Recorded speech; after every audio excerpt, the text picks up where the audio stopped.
왜 한국의 투자자들은 장기 투자하지 않는가라고 물어야 돼요. 왜 1년도 못 버티고 다 파느냐라고 물어봐야 돼요. 네. 그 말은 1년 이상 장기 투자를 해서 재미를 못 봤기 때문이거든요. 맨날 뒤통수 때리고 그렇다고 뭐 배당을 많이 하는 것도 아니고 또 대주주 한도가 지금 이제 다시 15로 내린다는 말씀이었는데 그러면 빨리 팔아야 된단 말이에요. 지금 그런 식으로 시장을 투기적으로 만들었기 때문에 사람들이 장기 투자를 못 하게 되고 그래서 배당을 못 받거든요. 그런 식으로 시장이 됐는데 만약에 분리과세를 하고 25% 정도로 배당 세율을 낮춘다면 저는 장기 투자하는 소액 주주들이 많아질 거라고 봅니다. 그런데 그렇게 해봤더니 지수가 또 한 5천까지 갔는데 그런 효과가 별로 없더라라는 게 보이면 그때 35로 올리셔야지. 네네. 해보지도 않고 지금 이제 사실은 2,300부터 3,200까지 정말 몇 달만 올랐잖아요. 그리고 이제 대통령 되신 지가 2달밖에 안 됐어요. 이사의 주주된 충실무가 입법된 게 7월 3일입니다. 네. 이번 달에 됐어요. 이번 달에. 네. 아니, 지금도 7월이에요 지금. 근데 지금 해보지도 안 하고 20은 너무 낮다라고 하는 건 황금 알을 낳는 거위인지 아닌지도 모르는 채 황금 알을 낳는 거 보기도 전에 거위의 배를 갈라버리는 일이다. 찬물을 끼얹는 이제 막 외국계 파운드들이 뭔가 진짜 한국의 미래를 위해서 정말 투자를 해보겠다 이제 막 들어올까 말까 하고 있는데 들어오지 마 라고 하는 것과 마찬가지다. 저는 그렇게 보이죠. 예, 심층 인터뷰 시작하겠습니다. 안녕하십니까, 김영롱입니다. 오늘 정부 여당과 기획재정부가 이제 비공개로 내년도 세제 개편안에 대한 논의를 펼쳤습니다. 관련한 내용들에 대해서는 언론 보도가 많이 나와서 내용도 얼추 알고 계실 텐데 다만 내용을 하나하나 뜯어보자면 개인 투자자 입장에서는 약간 이해 가는 내용도 있을 테지만 또 이렇게 잘 나가고 있는 시장에서 괜히 태클 거는 거 아닌가라고 갸우뚱하는 부분도 분명히 있을 것 같아서요. 오늘 이 내용에 대해서 허심탄회하게 이야기하실 분을 모시고 한번 심층적으로 분석해 보도록 하겠습니다. 한국기업 거버넌스 포럼 회장을 역임하셨던 김규식 변호사와 함께하도록 하겠습니다. 어서 오십시오. 안녕하세요. 안녕하십니까. 오늘 하실 말씀이 많으실 거라고 생각을 하는데 하나하나 뜯어보겠습니다. 법인세부터 얘기해 보도록 할 텐데 일단은 정부에서는 이제 정상화라는 표현을 하면서 지난 정부 때 24%로 떨어졌던 걸 25%로 다시 이제 올린다. 기재부에서는 법인세를 인하하는 효과는 사실 실증적으로 없다라고 얘기를 하고 있는데 이것부터 한번 설명을 해주시겠어요? 법인세를 인하를 하면은 그 법인세 인하 감소한 부분만큼 회사의 실적 이익잉여금으로 잡힐 거고 그게 세 가지 경로가 있잖아요. 주주에게 환원을 하든지 또는 증설 같은 시설 투자를 하든지 아니면 사내 그냥 유보를 하든지 이렇게 돼 있는데 그 셋 중에 어느 하나를 선택할 때 투자를 하든지 보통은 주주 환원을 하든지 선진국에 특히 미국 같은 경우는 그렇게 하지 않습니까? 근데 한국 같은 경우에 그동안 지난 한 오랜 세월 동안에 법인세를 인하를 하더라도 특히 윤석열 정부 시절에 인하를 하더라도 그 인하된 부분이 주주 환원이 된 것도 아니고 투자가 된 것도 아니다는 실증적인 자료가 있다는 얘기잖아요. 그렇지만 대외 환경도 문제가 있었고 미중 간의 갈등이 심해지면서 어느 정도 투자를 했을 때 그 수익으로 돌아올 수 있을지 모르는 부분도 있었고 정치적 불확실성도 있었어요.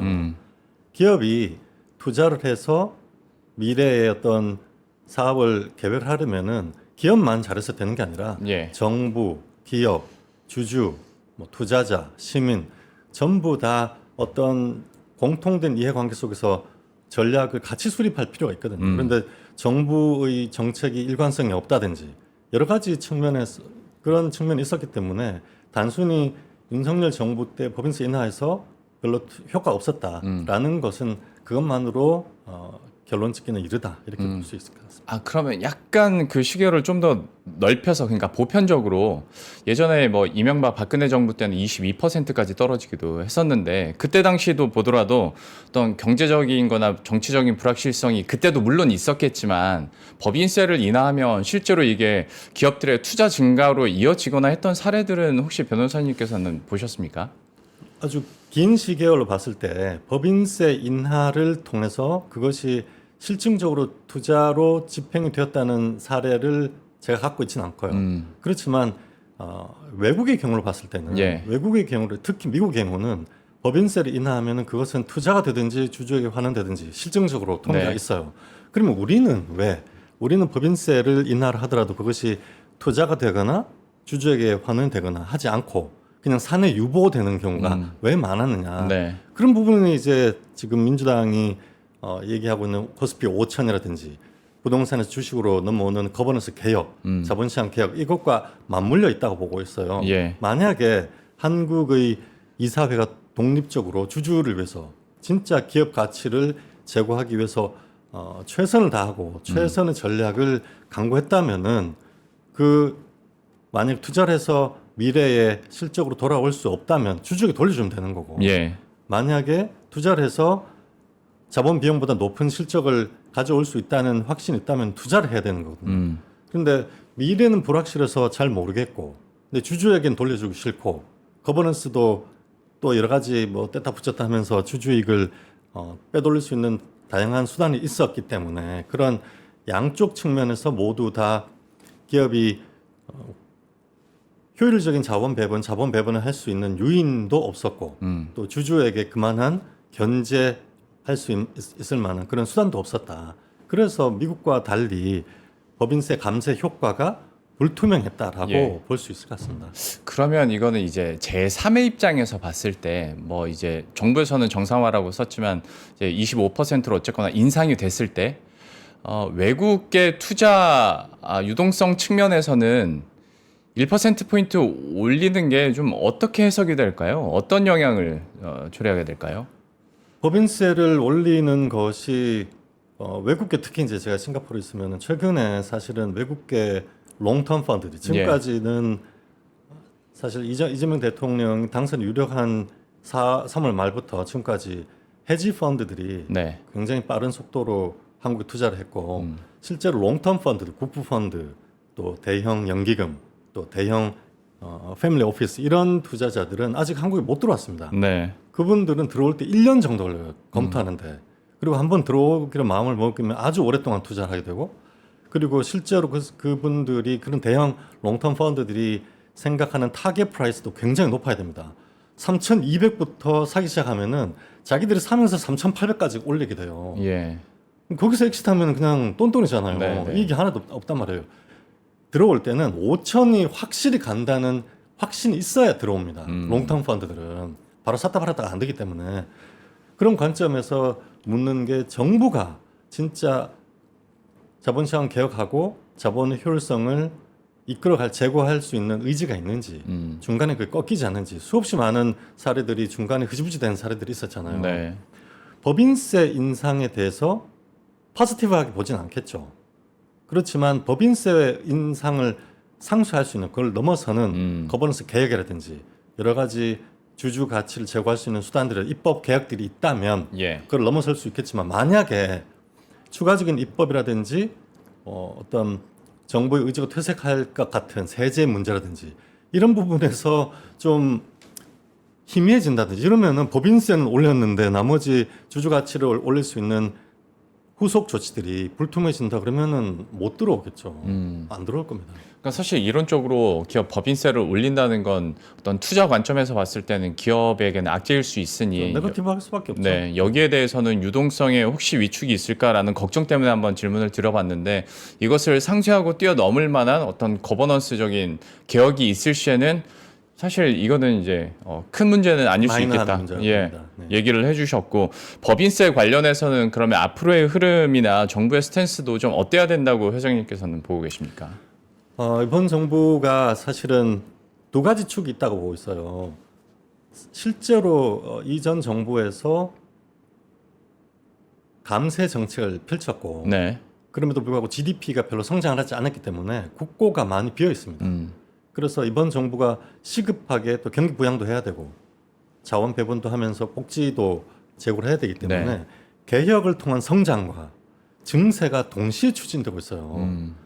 그런데 지금 정부가 사실 국민들의 복지 또는 빈부 격차 완화 또 뭐 자살률이라든지 출산율이라든지 이런 온갖 사회적 문제를 해결해 나가기 위해서 국가 재정이 많이 필요하다는 부분을 인정할 수밖에 없기 때문에 예. 저는 솔직하게 법인세를 인상한다든가 또는 일부 여러 가지 세제 개편에 있어서 합리적인 부분이 있다면은 저는 받아들이는 게 맞다고 생각해요. 그보다도 훨씬 더 우리에게 이걸 넘어설 수 있는 업사이드 포텐셜이 워낙 크기 때문에 이부 정부에서 증세하는 기조에서는 웬만한 건 받아들이되 글로벌 스탠다드에 맞아야 된다는 거예요. 세제 개편이 경제 원리 내지 글로벌 스탠다드에 부합하는 것이어야지 그 세제 개편이 시장 경제 원리를 훼손하거나 네. 글로벌 스탠다드에 맞지 않는다면 그거는 단순히 그냥 증세 문제가 아니라 또 디스카운트 또 다른 코리아 디스카운트의 원인이 된다는 거죠. 네. 그렇게 가서는 안 된다.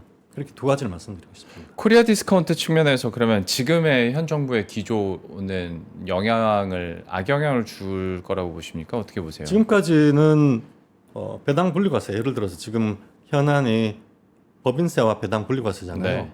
법인세 1% 올리는 것까지는 뭐 올리는 나라도 있고 내리는 나라도 있고 그 부분에 대해서는 글로벌 스탠다드에 딱 어떤 정해진 바가 없으니까 그건 이제 받아들일 수 있을 것 같은데 네, 네. 배당 분리과세 부분에서는 지금 굉장히 특히 외국계 펀드에서는 과연 이 정부의 의지가 맞는가? 지금 당정이 협의를 하고 있다고 하잖아요. 사실 이거는 여당 내에서도 다른 목소리가 나오고 그러니까요. 있으니까요. 그래서 이 부분의 배당 분리과세의 구체적인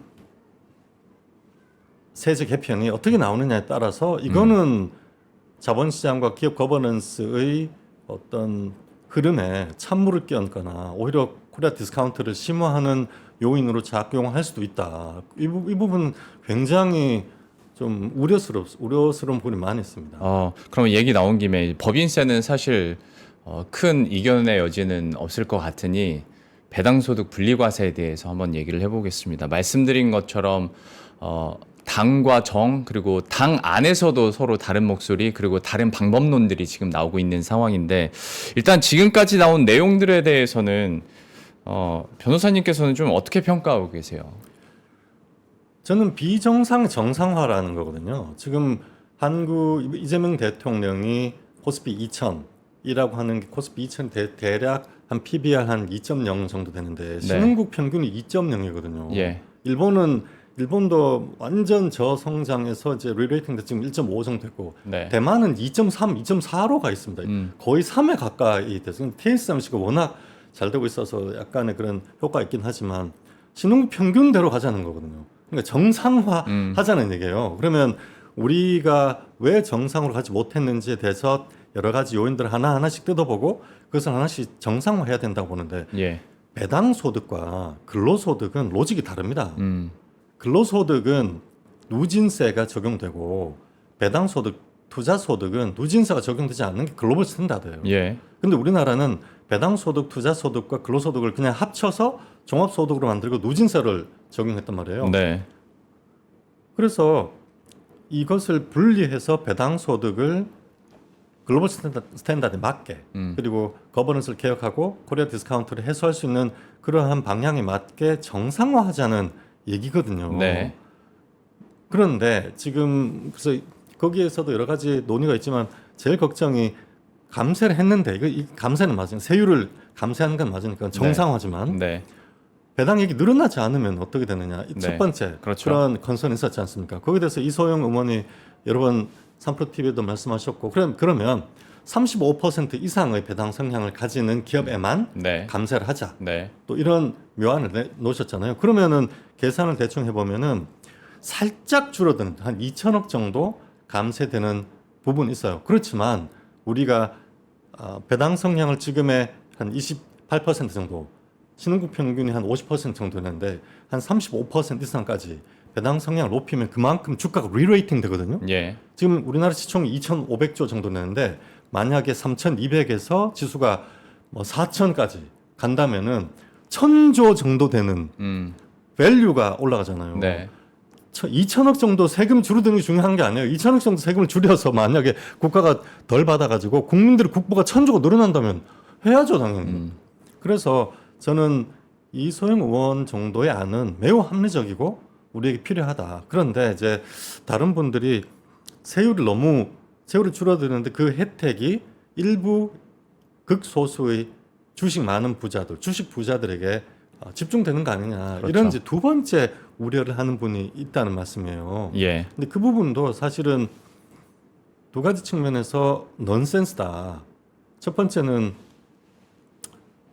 글로벌 스탠다드가 분리되어 있고 글로벌 스탠다드가 투자 소득에서 특히 배당 소득에 있어서 대략 최고 세율이 20에서 25%입니다. 그걸 넘어가는 경우는 잘 없어요.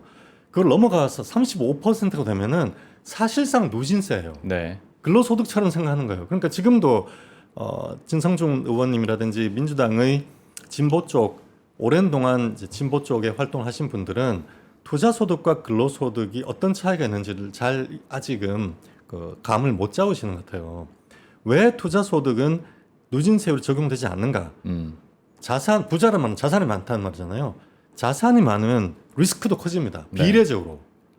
내가 1억의 주식을 갖고 있다가 100억의 주식을 가지면은 그만큼 리스크가 비례적으로 똑같이 100만큼 커져요. 10배만큼 커집니다. 네. 그래서 배당 소득은 내가 늘어난 리스크 테이킹 한 것만큼에 상응하는 반대급부거든요. 근데 근로소득은 예를 들어 삼성전자의 상무로 지내시면서 2억의 연봉을 받으시다가 그 다음날 사정이 되셔가지고 연봉이 10억으로 늘어났을 때 그분이 갑자기 한꺼번에 5배의 일을 하시는 건 아니잖아요. 네. 지위가 높아졌고 그만큼 사회적으로 중요한 직책을 맡겼고 그래서 그분이 큰 사회적인 영향력을 미치기 때문에 그만큼 책임을 많이 지라는 의미에서 급여를 많이 드리는 거지. 네. 그분이 갑자기 하루에 10시간씩 일하시다가 갑자기 50시간씩 일을 하지 않잖아요. 예. 두 가지가 완전히 다른 로직으로 그 반대급부가 만들어지기 때문에 배당 소득, 투자 소득에 대해서는 누진세가 일단 적용되지 않는다는 걸 생각하셔야 돼요. 네. 그리고 글로벌 스탠다드는 대충 20에서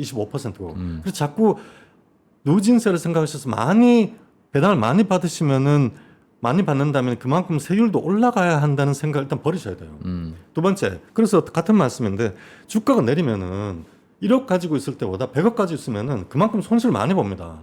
그래서 손실에 대한 리스크 테이킹의 반대급부라는 걸 생각하셔야 돼요. 배당 소득은. 그래서 분리 과세하는 거예요. 네, 네. 두 번째, 우리가 비정상을 정상으로 만드는 이유는 코리아 디스카운트를 해소하고 부동산에 묶여있는 자금들을 생산적인 자금으로 옮기고 그래서 자원 배분을 효율화하고 그래서 국부를 증대시키고 고용도 창출하고 우리 서민들도 자그마하지만 우리의 미래와 자녀들의 미래를 위해서 노후 대책을 위해서 조그마한 부의 축적을 하고 이런 선순환의 상생 경제를 만들겠다고 하잖아요. 그러면 과감하게 세율을 20에서 25% 맥시멈 하더라도 최고수 이렇게 하셔야지 50에서 35까지 이렇게 내리면은 이거는 뭐지? 이런 생각을 안 할 수가 없는 거죠. 그러면 특히 외국 펀드들을 봤을 때 이것도 역시 마찬가지로 한국 정부가 과연 정말로 진심으로 코리아 리레이팅을 해서 5천까지 이끌어갈 수 있는 의지가 있는 거에 대한 의심을 또 하게 되는 그런 부정적 측면이 있다. 그래서 만약에 분리과세를 한다면은 그냥 글로벌 스탠다드에 맞게 20에서 맥시멈 25 이 정도로 그냥 하시는 게 맞다. 그렇게 봅니다. 근데 어떤 최고 세율이나 방법론에 대해서는 시장이 바라보고 있는 것과 정치권이 바라보고 있는 게 분명히 그 결에서 괴리가 좀 있지 않습니까? 네네. 그 타협 가능성에 대해서는 좀 어떻게 보세요? 그리고 어느 쪽 말을 듣는 게 맞다고 보십니까? 지금으로서는. 수순의 문제라고 봅니다. 저는. 수순. 그래서 지금 만약에 우리가 5천 정도까지 갔다. 예. 그러면은 여러 가지 다른 안건이 나올 수도 있어요. 자, 이제 한 35까지 올려도 되는 거 아니야?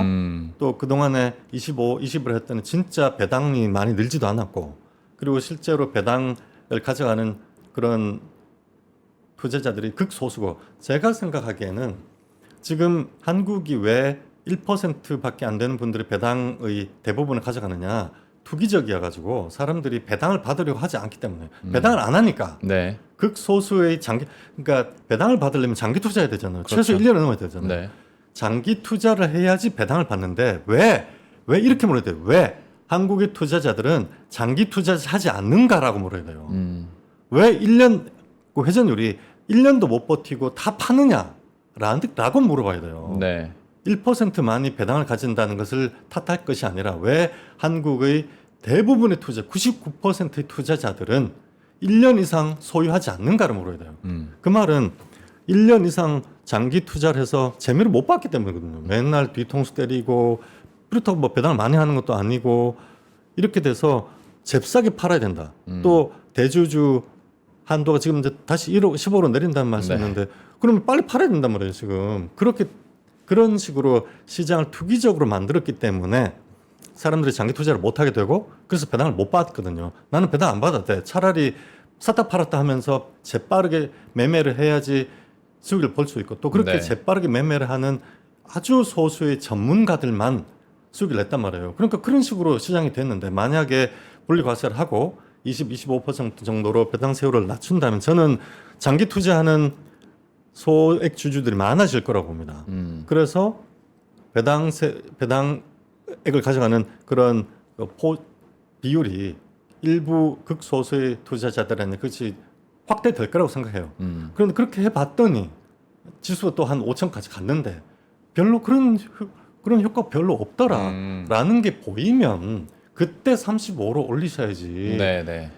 해보지도 않고 지금 이제 사실은 2,300부터 3,200까지 정말 몇 달만 올랐잖아요.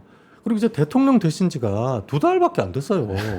이제 7월 3일 날 이사의 주주된 충실무가 입법된 게 7월 3일입니다. 네. 이번 달에 됐어요. 이번 달에. 네. 아, 지금도 7월이에요, 지금. 근데 지금 해보지도 안 하고 35% 20은 너무 낮다라고 하는 건 정말 너무 그냥 황금 알을 낳는 거위인지 아닌지도 모르는 채 황금 알을 낳는 거 보기도 전에 오리의 거위의 배를 갈라버리는 일이다. 찬물을 끼얹는 이제 막 외국계 펀드들이 들어와서 뭔가 진짜 한국의 미래를 위해가지고 정말 투자를 해보겠다고 하는 펀드들이 이제 막 들어올까 말까 하고 있는데 들어오지 마라고 하는 것과 마찬가지다. 저는 그렇게 보이죠. 그러면 배당 소득을 분리과세하고 그 배당 소득을 구간별로 이렇게 나눠서 차등적으로 배분을 하는 거에 대한 그 방법론 자체에 대해서는 거기에 대해서는 저는 뭐 큰 이견이 없습니다. 예를 들어서 뭐 2천만 원 이하는 5%, 네. 10%, 뭐 2천만 원에서 뭐 3억까지는 3억까지는, 예. 뭐 15%, 뭐 3억 이상은 20%이 정도는 괜찮다고 봅니다. 그런 뭐 누진세라고 보기는 어렵고 그 정도는 아무리 자본 투자를 하고 주식 투자 소득이다 하더라도 국가의 이런 인프라를 이용하는 부분이 있기 때문에 그런 정도는 받아들여야 한다고 생각합니다. 그러면 결국에는 이제 최고 세율이 가장 큰 쟁점이 될 테고 이제 변호사님께서는 그러니까 이왕 이렇게 제시하고 이런 정책을 하기로 했으면 방향을 확실하게 정하고 당근책이라면 확실해야 되는데 그렇죠. 이제 정책 시작하시는 단계잖아요. 네. 이걸 성공하시고 싶은 거 아닙니까? 성공하시려면은 확실하게 하셔야죠. 시그널을 우리 정부는 확실하게 이 방향에 간다. 이것도 꺾이지 않고 중간에 꺾지 않고 네. 한 5년 동안 내 임기 동안 이거는 계속 간다고 하면 이제 시작하는 단계에서 확실하게 시그널을 보내야지 시장도 따라오고 외국인도 따라오고 그렇게 할 거 아닙니까? 근데 시작부터 노이즈 일으키고 뭐 옆에 고춧가루 뿌리는 분 계시고 뭐 딴 얘기 하시는 분 되겠습니까? 그게 안 됩니다. 그러면 만약에 이제 변호사님께서 얘기하신 그 방법들을 기초를 해서 시행이 됐을 때 실제로 선순환 그러니까 이제 배당 성향이 늘어나고 배당 소득자가 늘어나고 이 선순환이 일어날 수 있을 거라고 보시는지. 확신하죠. 실제로 두 가지 측면인데요. 하나는 주주가 투자를 하고 네. 시장 경제가 돌아가는데 두 가지 있잖아요. 소유와 경영 분리가 되어 있고 투자자는 자신의 돈을 경영자, 기업인에게 맡겼고 그래서 사업을 열심히 해서 성공을 하고 실적을 많이 내서 이익을 많이 내서 그걸 주주에게 돌려주는 이런 메커니즘으로 되어 있잖아요. 서로 이제 쌍무적 관계로 되어 있지 않습니까? 그러면 열심히 일해야 돼요. 경영진이 땀만 먹지 않고 열심히 일하고 그 돈을 빼돌리지 않아야 됩니다. 네. 첫째, 빼돌리지 않아야 된다. 하나. 두 번째, 그것을 주주에게 적시에 충분히 환원해야 한다. 두 가지 측면이 있잖아요. 그런데 윤석열 대통령 정부 이 시절에 기업소득 환류세제라든지 박근혜 정부에서도 그런 게 있었는데 실제로 배당을 별로 안 했단 말이에요. 그때는 두 가지 측면인데 하나는 빼돌릴 수 있는 기업이 많았단 말이에요. 빼돌릴 수 있는 방법이 많았다고요. 뗐다 붙였다 하고 갖고 있다가 자사주를 사가지고 갖고 있다가 뭐 백기사한테 넘긴다든지 뭐 물적 분할해서 동시상장한다든지 또는 의무 공개 매수자가 없다는 걸 기화로 떼가지고 거기다가 현금 왕창 넣어가지고 뭐 다른데 비싸게 팔고 유통 네. 시가는 낮은데 자기들 주식만 5배로 판다든지 이런 걸 할 수 있단 말이에요. 네. 그러니까 배당을 안 해도 됐다고요. 예. 근데 지금은 이사회 주주충실뭐가 또 입법 됐잖아요. 네. 이제 그런 거 못합니다.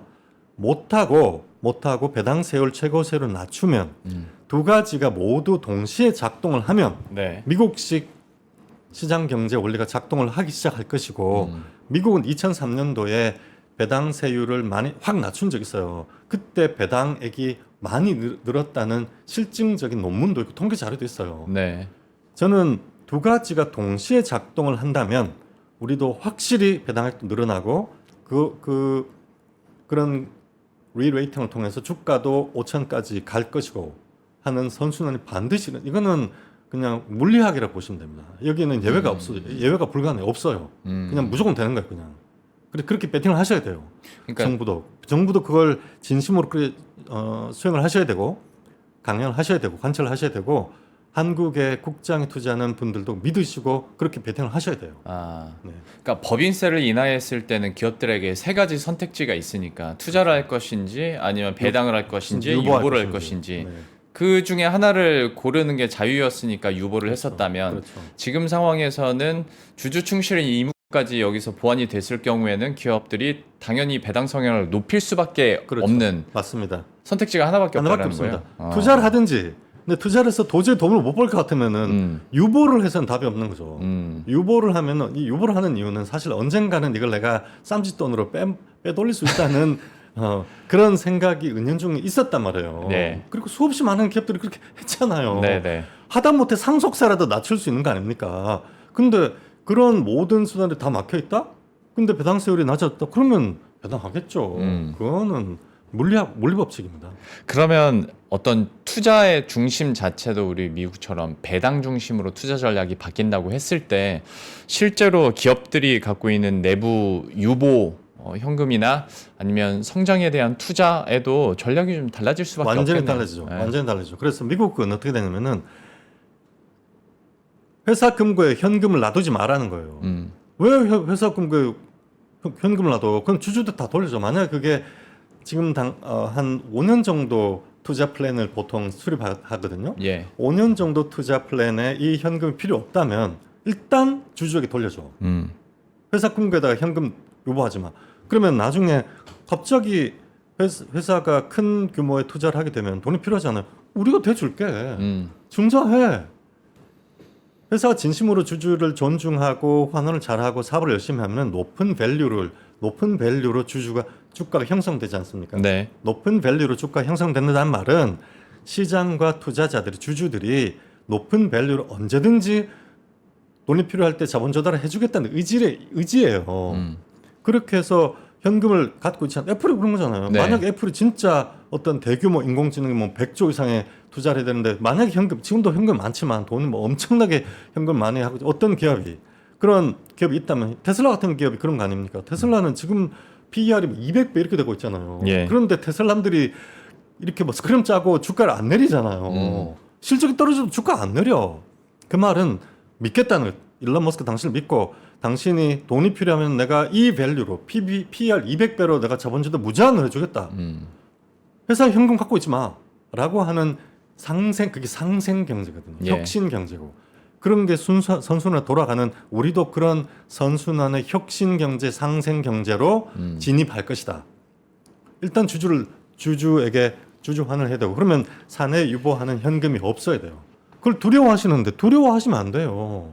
정말로 두려워하시는 게 뭐냐면은 내가 나중에 투자를 하려고 할 때 내가 투자 플랜을 제시하지 않습니까? 투자 설명서에 내가 어디다가 뭐 최근에 2차 전지 배터리 회사들이 이제 바닥에서 증자해가지고 시비 발행해서 증설해가지고 뭐 FP 만들고 이렇게 하면서 돈을 많이 필요하다고 몇천억씩 막 증자를 하잖아요. 그때 만약에 주주들이 나는 투자 못 하겠는데 라고 하면 어떨까 어쩐하는 걱정이 있을 거 아닙니까? 그런 네네. 걱정하지 마시라는 거. 왜냐?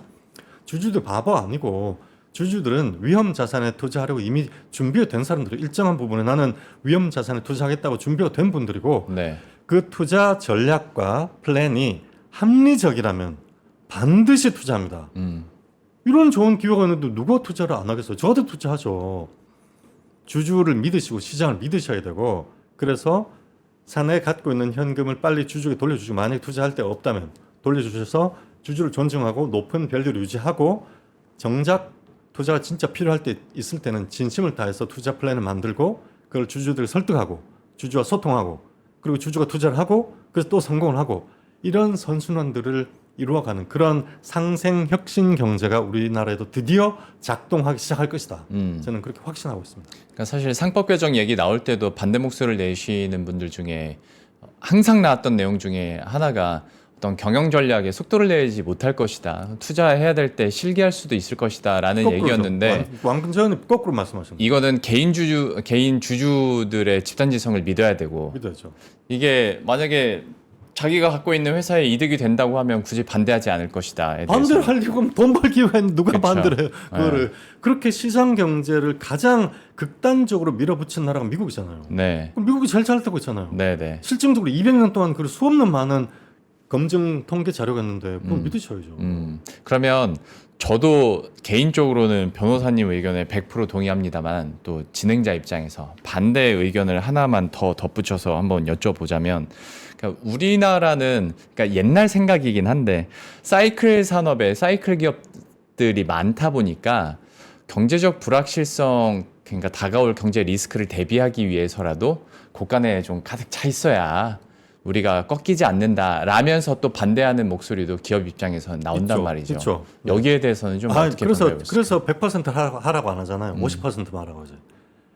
미국 같은 서비스형 기업, 플랫폼 기업이 강한 나라는 90%의 주주환원을 합니다. 네, 사실 그래서 자본 없는 자본주의라고 하잖아요. 많은 자본이 필요 없어요. 그런 기업들은 네트워크 소비자의 네트워크가 자산이고. 네, 네. 그래서 90%로 애플은 110% 주주 환원하고 있어요. 투자할 데 없으면 자사주라도 매입해가지고. 자산 매입해요. 그래서 하잖아요. 스타벅스 같은 경우는 부채 비율이 더 많아요. 예. 영업 부채가 많고 하도 자사주를 매입해가지고 네. 자본이 계속 줄어들어가지고 부채비율이 마이너스예요 지금. 우리는 그런 거 바라는 거 100% 하라는 거 아니에요. 우리 지금 배당률이 28%인데 네. 50%까지만 하라는 50%. 우리와 똑같은 시클리컬한 산업인 대만이 65% 정도 배당을 합니다. 예. 총 주주 환원율이. 그래서 우리는 배당 한 35% 하고 한 20% 정도는 자사주 매입하고 해서 우리는 시클리컬 하기 때문에 55% 정도 주주 환원하시고 45% 유보하시라는 거. 우리 100% 하라는 거 아니야. 우리 그거 완전히 잘못 생각하시는 거죠. 만약에 우리가 자본이 필요 없는 그런 진짜 플랫폼 기업이나 서비스 기업이 우리나라에 대부분 그럼 100% 하라고 그랬겠죠. 우리 포럼도 그렇고 저도 마찬가지고 100% 하라고 그랬죠. 100% 하라고 말 안 하잖아요. 네, 네. 그리고 65% 원래 대만 65%인데 우리는 65%까지 하지라 하라고 안 해. 55%만 55%. 배당 35%, 자사주 한 20%. 이렇게 해서 55% 정도는 충분히 아무리 시클리컬이어도 55% 정도는 하셔야 된다. 그러지 않으면 오히려 주가가 더 내려가고 또 나중에 자본 조달할 때 지금 SK 이노베이션이 뭐 그렇다는 거 아닙니까? 뭐 SK 온 물적 분할해가지고 자회사를 동상장을 하려고 그러다가 결국 못해가지고 적기에 유상증자 못하고 주가 너무 내려가지고 나중에는 유상증자도 아예 못하는 너무 밸류가 낮아가지고 PBR이 0.4 막 이렇게 됐는데 못하잖아요. 그렇게 된단 말이에요. 시클릭도 똑같아요. 네. 시클리컬도 아무리 적자 리스크가 있다 하더라도 PBR 한 배 밑으로 이렇게 떨어지는 건 비정상입니다. 네. 그렇게 시클리컬이어도 시클리컬을 고려한 주주 환원율을 저희는 말씀드리고 있다. 알겠습니다. 배당수도 분리과세에 대해서 기사가 나오면 항상 따라오는 꼬리표처럼 따라오는 반대 문제제기 한 가지만 더 하고 다음으로 넘어가겠습니다. 이거는 여당 안에서도 이 얘기들이 나오고 있는데 결국에는 이제 또 부자 감세 효과밖에 안 주는 거 아니냐. 여기에 대해서는 변호사님께서는 어떻게 보세요? 이제 아까도 말씀드렸지만은 일단 부자 감세란 말은 투자 소득. 네. 투자 소득과 근로 소득이 서로 로직이 다르다. 그래서 근로 소득은 누진 세율이 적용이 되고 고율의 최고 세율을 부과하는 것이 글로벌 스탠다드예요. 우리나라보다 더 높은 근로소득 최고 누진 세율을 하는 나라도 많아요. 네. 그러나 투자 소득은 아까 말씀드렸지만 이거는 자산을 많이 소유하면은 그만큼 리스크를 비례적으로 테이킹 해야 되기 때문에 누진세율을 적용하는 것은 그것이 비정상이라는 거예요. 첫째, 20에서 25% 분리과세 최고세율로 입법하는 그것이 정상이에요. 그것이 글로벌 스탠다드고 그것이 정상이다. 네. 부자 감세라고 하시는 게 아니라 그것이 정상이다. 첫 번째, 그걸 일단 생각하셔야 되고, 두 번째는 서로 지금 이제 진성준 의원님이라든지 일부 민주당의 진보 활동을 오랜 동안 하셨던 그분들 저는 존경하고 그분들의 진심을 정말 믿고 있어요. 지금 오기영 의원님이라든지 저희 과 선배시고 대학 때 같이 학생 운동도 같이 해가지고 너무 잘 알아요. 오기영 네. 의원도 잘 알고 김남근 의원도 잘 알고 그분들 정말 존경합니다. 저는 그분들이 어떻게 해서 학생 운동 자기 몸을 헌신하고 지금까지 어떻게 해왔는지 제가 너무 잘 알고 있어요. 그분들에게 정말 박수를 쳐드리시고 그분들이 뭘 우려하고 걱정하시는지 정말 잘 알아요. 혹시 이것이 또 잘못해가지고 오히려 서민들을 더 힘들게 하고 더 상대적 박탈감을 일으키게 하면 어쩌나. 그래서 다른 목소리를 내주시고 혹시 이러한 감세 정책으로 말미암아 서민들이 소외되지 않도록 더 단도리를 하시고 네. 그 부분을 챙겨달라는 요구를 하시거든요. 저는 너무 공감하고 있어요. 당연히 공감해야 된다고. 자, 그러면 이러한 감세를 했을 때 과연 네. 서민들은 어떤 식으로 혜택을 볼 것인가. 일부의 주식 부자들만이 그것이 아무리 투자 소득이고 다른 로직으로 그것이 작동을 하기 때문에 비례적으로 리스크 테이킹 하기 때문에 그건 다른 로직을 하더라도 또 소외되는 그런 서민들이 있다면은 그건 다른 문제거든요. 그 부분을 어떻게 우리가 같이 이 부분들을 상생하는 구조를 만들 것인가는 반드시 생각을 해야 됩니다. 그것이 저는 코리아 디스카운트 리레이팅이라고 보고 있고 또 지금 연기금 이제 국민연금이 배당주를 많이 사야 되거든요. 그래서 저는 지금 국민연금이 아시겠지만 한 종목 10% 룰이 네. 있어요. 그래서 금융주 같은 경우는 많이 사고 싶은데 많이 못 산단 말이에요. 지금 금융주는 이미 50%까지 배당률이 올라갔잖아요.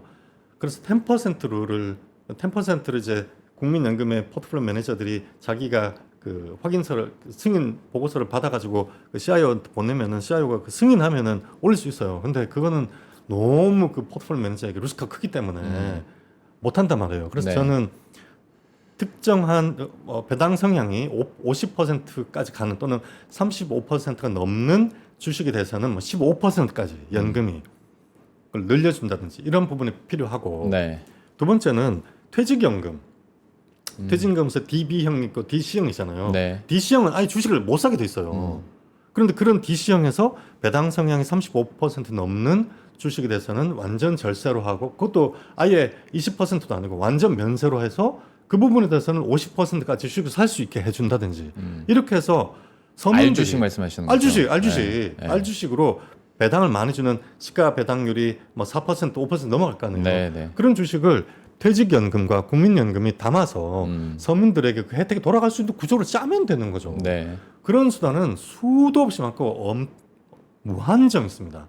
저는 그런 부분들을 계속 말씀드려왔고 정부가 그런 소외되지 않도록 그래서 투자 시장 경제 원리를 훼손하지 않아야 하고 그래서 최고세율을 누진세로 하면 안 되는 거고 분리과세 해야 되는 거고 또 다른 측면에서 서민들이 소외되지 않도록 배당률을 높이고 주주환원을 하면서 그 혜택이 서민들이 돌아갈 수 있도록 하는 구조는 따로 만드셔야 된다. 저는 만들 수 있다. 이렇게 생각하고 있습니다. 알겠습니다. 지금 나오고 있는 각 사안들에 대한 또 반대 질문들을 드렸는데 너무 속 시원하게 설명을 깔끔하게 해주셔서 배당소득 분리과세에 대해서도 이 정도로 마무리 짓고 앞에서도 잠깐 얘기가 살짝 지나갔는데 대주주 기준 그러니까 완화라는 말을 쓰는데 뭔가 완화라는 게 되게 뉘앙스적으로 약간 좋은 것처럼 느껴지지만 어쨌거나 기준 자체가 우리가 느끼기에는 완화보다는 강화되는 느낌? 강화되고 있는 거죠. 50억 원에서 10억 원으로 그 기준이 이렇게 떨어지는 건데 여기에 대해서는 좀 어떤 의견 가지고 계십니까? 코리아 디스카운트가 지금까지 한 20년 이상 지속이 됐잖아요. 네. 그러면 그 사이에 아무도 돈을 못 벌었을까요? 그건 아니죠. 아니잖아요. 네. 제 주변에 몇백억에서 몇천억 번 젊은 친구들 많았습니다. 예. 그분들은 고도의 전문적 훈련을 받은 정말 초절정 전문가들이에요. 그분들은 매매를 트레이딩을 잘한다고요.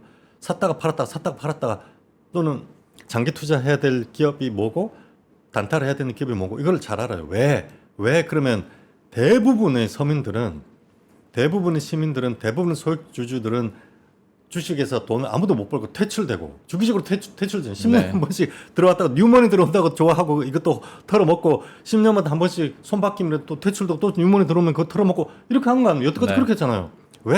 왜 우리나라는 극소수의 고도로 훈련받은 전문가만 돈을 벌고 일반 시민들, 일반 소액주주들은 돈을 왜 못 벌었냐? 한국 마켓이 투기적이기 때문에요. 네.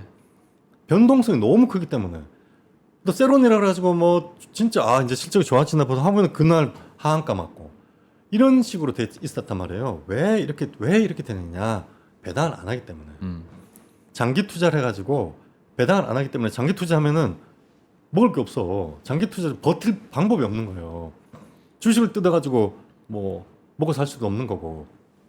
그래서 지금 코리아 디스카운트 해소 코스피 5천의 문제는 네. 한국의 마켓 퀄리티를 좋게 하는 거예요. 지수가 오를 수 있어요. 예를 들어서 대주주를 10억으로 낮추면 변동성이 커지고 샀다 팔았다는 투기를 잘하는 또는 매매를 잘하는 선수들이 초절정 전문가들이 돈을 벌고 전문적 훈련을 받지 않은 소액 시민들은 돈을 못 버는 마켓으로 변질됩니다. 네. 10억으로 내리면 그러면 지수는 안 오르냐? 지수도 올라요.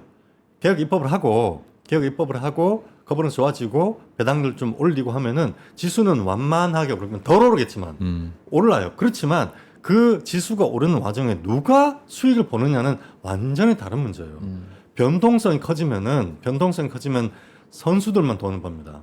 일반 소액 주주들은 돈을 못 벌어요. 네. 그래서 사타 팔았다 본업이 있는데 그거를 보고 있을 수는 그냥 우직하게 우량 주식을 싸다고 해가지고 사고 그냥 가만히 있으면은 배당도 좀 들어오고 주가도 완만하게 오르고 이렇게 해서 돈을 버는 거잖아요. 일반 네. 시민들은 그렇게 안 된다는 거예요. 뭐 확 올라가지고 주가 뭐 좋다고 봤는데 또 가만히 있으면 주가 확 떨어지고 배당도 안 하고 그러면 안 되겠다 그러면 이게 뭐가 잘못됐나 그러지 주가 확 떨어지 또 손절을 해. 그럼 또 오르네?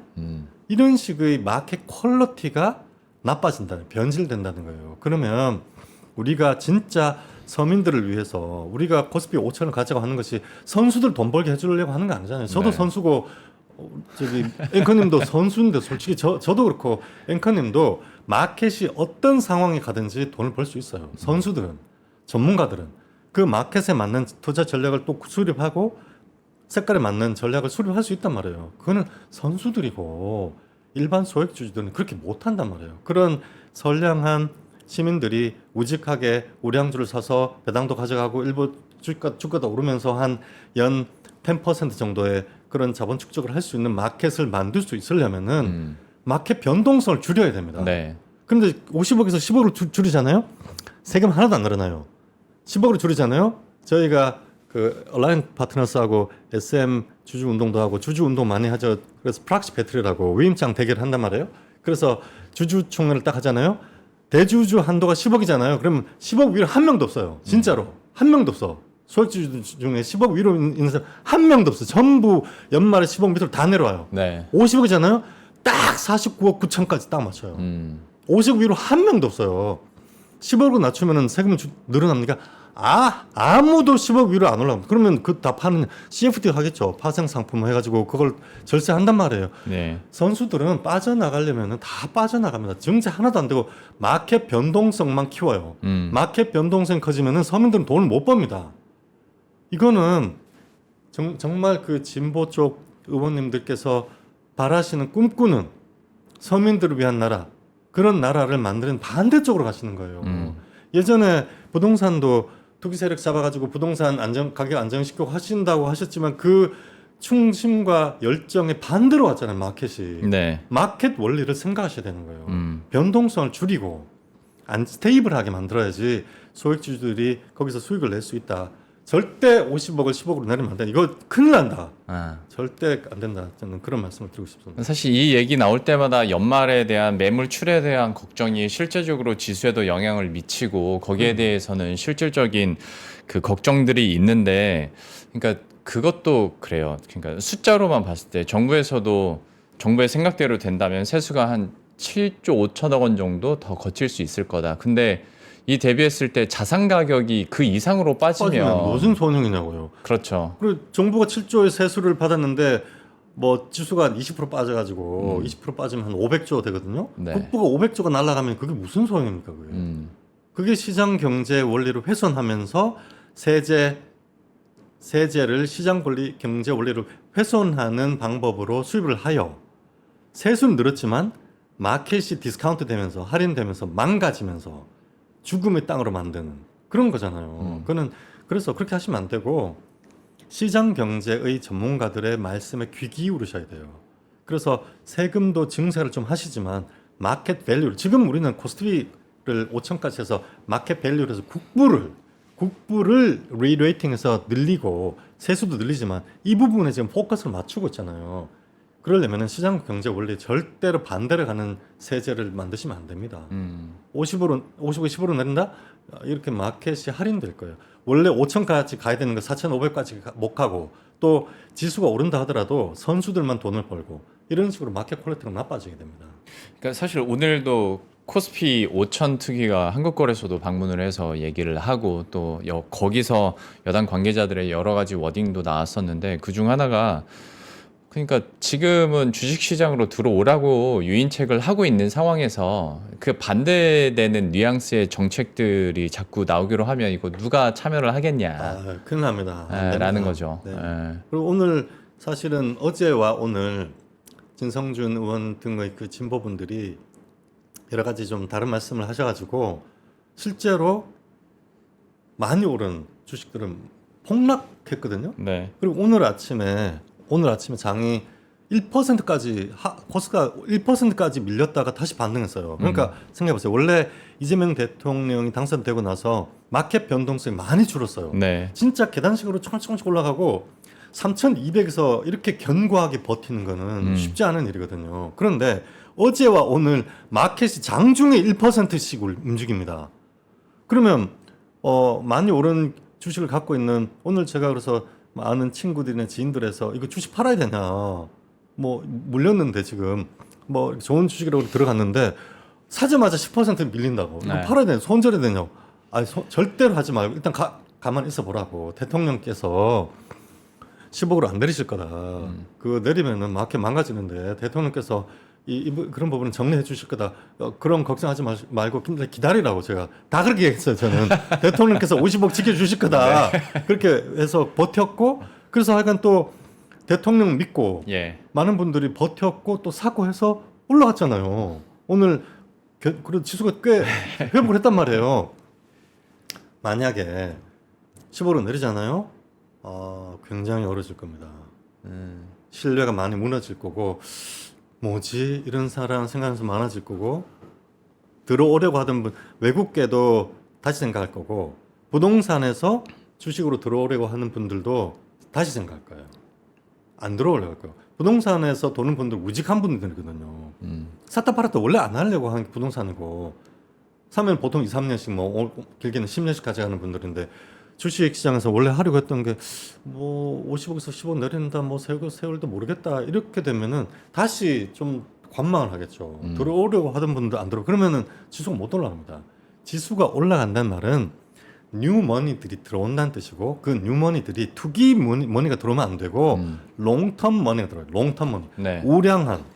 우량한 분들의 머니가 들어와서 견고하게 두텁게 자본시장에 바닥을 만들어 줄 때만이 견고하게 지수가 상승하잖아요. 네.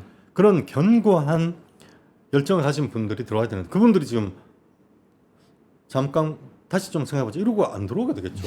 그럼 지수 어떻게 올라갑니까? 투기 세력만 좋아지는 거죠. 네. 오늘 변호사님 때문에 진성준 의원님 귀가 간질간질하겠네요. 지금. 저는 진성준 의원님의 진심과 열정을 정말 깊이 존경하고 그분이 걱정하시는 것에 정말 공감합니다. 네. 저는 어떤 국가 정책도 아무리 뭐 코리아 디스카운트 자본시장 좋아지고 다 하더라도 소외되는 서민이 있으면 안 된다. 이 부분 정말 깊이 공감하고 있어요. 그렇지만 시장 경제 원리에 반대로 가서는 배팅하시면 안 된다. 두 번째 지금 이제 시작 단계다. 너무 이르다. 두 가지 말씀을 드리고 싶습니다. 그러니까 사실 이런 방송에 있어서도 진행자인 저도 약간 제 생각과는 다르더라도 반대 입장에 대한 질문을 드리고 반대편에서 소외될 수 있는 부분에 대한 반대 의견들을 계속 드리는데 정책 결정권자들이 오죽하겠습니까? 거기에 대한 여러 가지 생각들이 있고 거기에 대한 문제 제기를 하는 건데 그 과정에서 가장 합리적인 방법을 도출해내는 게 또 민주주의의 장점이긴 합니다만은 지금 이제 시장 참여자들에게는 이게 불확실성 신호로 비춰지다 보니까 그러니까 뭐 이제 시작 단계인데 시작 단계 때 불확실성 이렇게 폭탄을 던지시면 안 되죠. 그러게요. 5천에 가서 이제 그 말씀을 하시고 네. 소외된 서민이 있다면은 35% 올리자.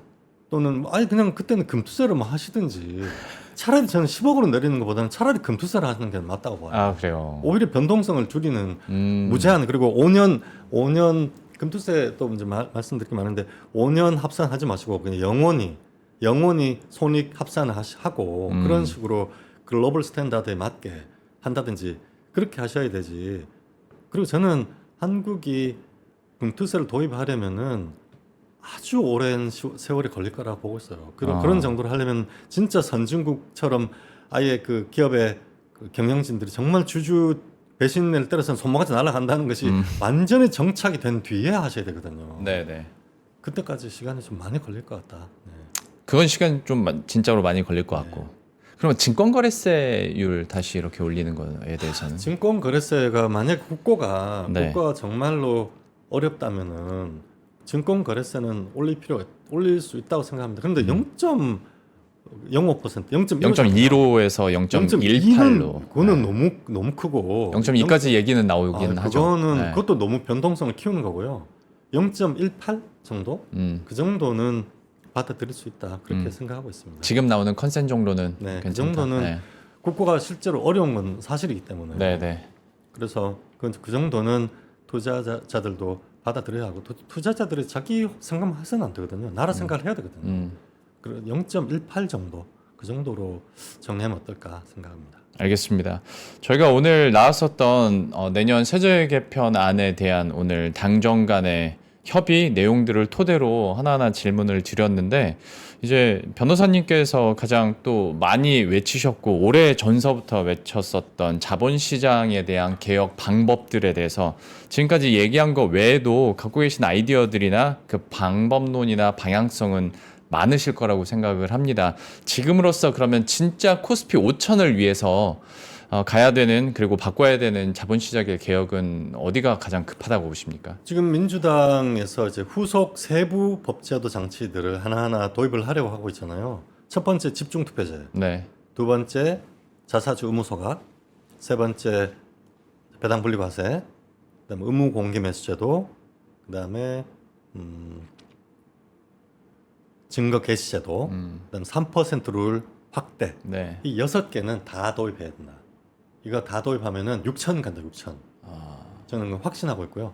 물론 수순은 조금씩 달라질 수 있어요. 그러나 네. 가장 중요한 3개를 꽂아라. 먼저 시급하게 올해중으로 반드시 해야 되는 3개를 꽂는다면은 집중 투표제, 네. 자사주 의무소각, 그다음에 배당분리과세. 이건 올해중으로 해야 된다. 그리고 내년 정도에 의무공개매수제도, 증거개시제도, 3% 룰 확대, 또 아니 근데 그 3%를 가지고도 그렇게 갑론을박이 많았었는데 이게 그래서, 다 네. 가능할까요? 가능해야 된다고 보는 거죠. 아, 그러니까 이게 지금 비정상의 정상화를 위한 거잖아요. 네. 지금까지 이사회가 독립적으로 활동을 못하고 사실은 미국 같은 경우는 행동주의 펀드가 1% 정도 사잖아요. 네. 그러면은 이사회를 그냥 받아줍니다. 안 받아주려고 막 프락시 배틀 해가지고 막 이런 식으로 안 해요. 1% 정도 지분을 사면은 그냥 이사회 하면 들어가겠다고 하면 받아줘요 그냥. 네. 들어와서 뭐 별 특별히 할 일도 없고 죽자고 못 들어오게 하잖아요. 그러면 이사회에 진입을 해서 실제로 어떤 식으로 경영을 하고 있고 어떤 위법이 있는지를 다 까봐야 되잖아요. 그 과거에 있었던 것이 다 까봐야 되잖아요. 두 가지가 있어요. 사회 이사로 들어가서 보드의 이사로 활동을 할 수도 있고 감사가 될 수도 있어요. 두 가지 역할이 달라요. 네. 감사는 회계 원장을 깔 수 있어요. 이사는 회계 원장을 까기 어려워요. 그건 감사의 권한이지. 그러면 이사는 감사에게 요구하거든요. 감사에게 이런 회계 부실이 있고 회계 문제가 있는 걸로 보이니 회계 감사를 하라고 하는데 감사가 안 해요. 그러면 방법 없어 이사가. 네. 그래서 감사가 회계 문제, 특히 회계 문제, 회계 부실이라든지 이런 부분에 대해서 강력한 권한이 있기 때문에 감사 역할이 따로 있고 이사 역할이 따로 있단 말이에요. 그래서 이사에 들어가는 방법이 집중 투표제고 감사로 들어갈 수 있는 게 3% 룰이거든요. 그래서 3% 룰을 적용해서 한 명을 넣으니까 또 3명을 늘려. 그래서 감사위원회가 의결을 할 때 한 명의 의결을 묵살하고 다수결로 해서 또 받아들이지 않고 이렇게 되는 사례들이 나오잖아요. 결국은 비정상의 정상화의 문제인데 감사와 감사위원회와 이사회가 독립성을 확보할 때까지는 3% 룰을 확대해서 감사들이 독립적으로 활동할 수 있는 그 구간이 필요하다. 저는 뭐 그렇게 생각하죠. 그 시간 관계상 하나만 짧게 여쭤보고 마치도록 할 텐데 그 노란봉투법이 환노위 통과했지 않습니까? 바로 이제 경총에서는 반대 목소리를 내기도 했는데 여기에 대해서 주요 쟁점 사안들이나 또 변호사님의 뷰도 좀 부탁드립니다.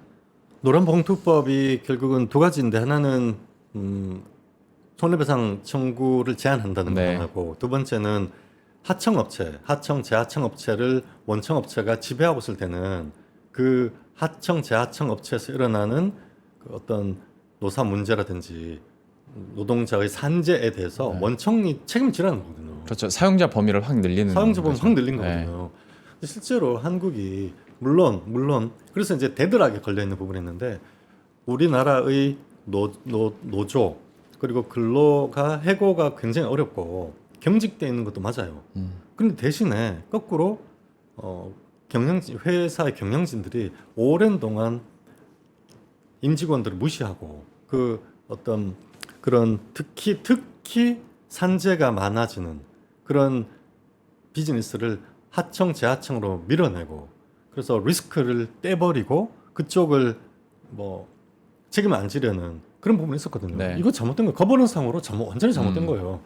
내가 우리 회사에 필요한 비즈니스면은 그 회사가 책임을 져야 되고 책임을 질 때에만이 그 비즈니스가 또 제대로 돌아갑니다. 예를 들어서 뭐 아주 오래됐지만 삼성전자 이전에 뭐 불산 누출 사고라든지 이런 부분들이 있었는데 그 비즈니스가 정말로 삼성전자에 또 그 기업에 필요하다면은 직접 챙겨야죠.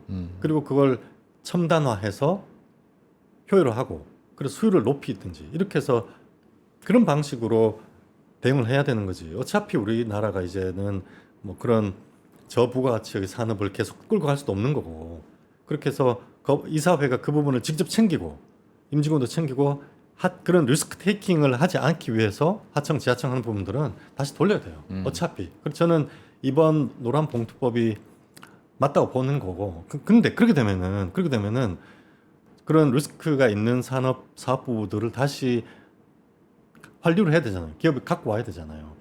그만큼 리스크가 커지거든요. 네. 그럼 이사가 할 일이 많아져요.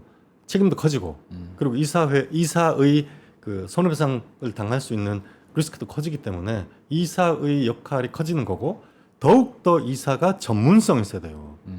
내가 하고 있는 비즈니스 이게 위험한지 아닌지를 아는 사람이 이사로 들어가야 돼요. 그래서 이러한 노란봉투법이 또 거버넌스를 개혁하는 그런 부수적인 효과가 있을 것이다. 받아들여야 한다. 그래서 만약에 이것이 또 원활하게 상생을 하자면은 아까 말씀드린 그런 퇴직연금 이런 부분들을 또 업그레이드하고 그래서 데드락에 걸려 있는 갈등이 극한까지 가 있는 경영진과 임직원 간의 이런 갈등을 완화해야 됩니다. 완화하면은 임직원들 노조도 상생할 수 있는 안을 좀 더 내놓을 거고 예를 들어서 회사가 좋아져서 우리 사주조합이라든지 사내복지기금 이런 다양한 부분이라든지 배당을 한다든지 이런 식으로 사회적 제도를 만든다든지 이렇게 해서 사회 전체적으로 상생할 수 있는 구조를 만들어 가면서 노란봉투법이라든지 이런 것들도 하나씩 좀 완화되어 가는 거지. 저는 이 법에 대해서는 저는 받아들여야 한다. 아무리 아프더라도 받아들여야 한다. 저는 그렇게 생각하고 있습니다. 알겠습니다. 정부에서도 또 의지를 계속 피력한 만큼 여기에 대해서도 저희 뉴스들은 계속 팔로우업 해보도록 하겠고 오늘 심층 인터뷰에서는 또 오늘 있었던 내년도 세제 개편안에 대한 주요 내용들과 쟁점들 분석과 해석하는 시간 가져왔습니다. 지금까지 김규식 변호사와 함께했습니다. 오늘 말씀 고맙습니다. 감사합니다.